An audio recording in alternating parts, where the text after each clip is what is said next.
Now, hopefully you realise you needed to change the second number, the n number, to -1 because we want it to go down to 0, but not including -1. So that will end the counter at 0. Okay. So our next thing is, can we now ask the user to type in their own number where we're going to start the countdown? Okay. So here's some code which will help you do that. Let's call it start. And then we type int input, and then speech marks, enter a number to start at. Okay. Now, just be aware here, you need 2 sets of brackets at the end of this, and this is because we've got 2 sets of brackets at the start. Int, by the way, refers to integer, and this means we're using a number that we do a calculation with. So start is now going to be our start number. Now your task is to figure out what we need to do with these brackets. Okay, what do we need to change in there to enable whatever the user types in for that to be the start number? Okay, so again, if you pause the video in 3, 2, 1 now, and then I'll show you the answer afterwards. So here's what we would do.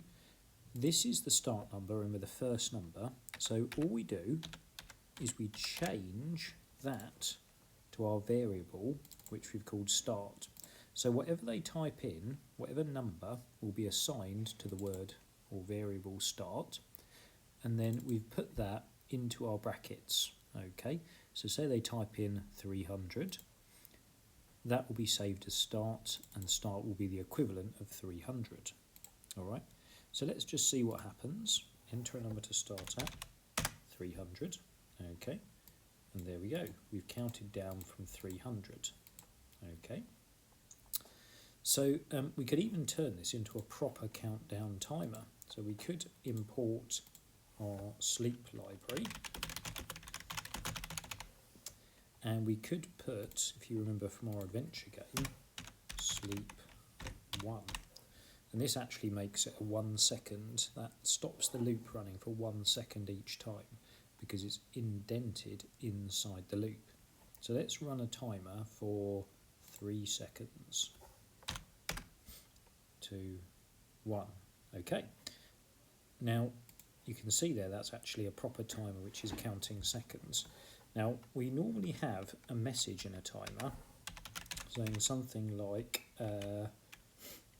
time up. Okay.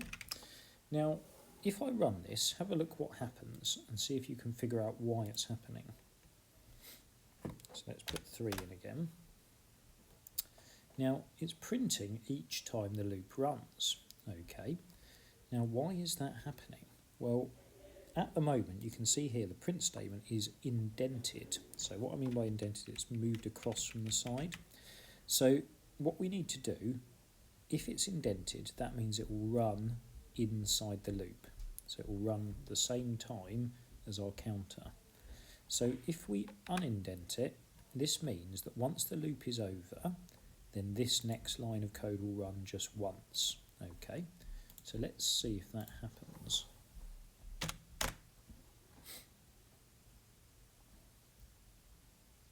Okay, good. So that's what we want. So what we've done there is we've created a proper full-on counter which will count down from whatever time you like and say time up when it's finished. So have a go at that and see if you can get it working.